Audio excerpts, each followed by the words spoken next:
السلام عليكم متابعينا.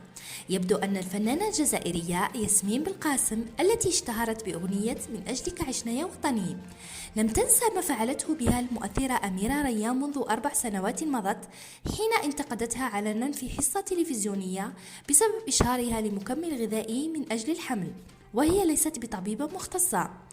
لتمر الأشهر والسنوات وتأتي الفرصة لياسمين لتصب غضبها وانتقامها على أميرة ريان بعد انتشار تسريبات لزوجها توحى تثبت خيانته لها مع عارضة أزياء جزائرية وعدم نفيه بل تأكيده لهذه الفضيحة، حيث وعلى غير عادتها قامت ياسمين بفتح لايف على منصة التيك توك هي وزوجها أثناء تدخينهم للشيشة، وتناولت موضوع الخيانة الزوجية في إشارة واضحة لغريمتها أميرة وسط ضحك وقهقهات بأسلوب ساخر، مؤكدة بأنها لم ولن تتعرض للخيانة من زوجها لأنها تعرف كيفية الحفاظ عليه، ليس كباقي النساء التي يهملن أزواجهن.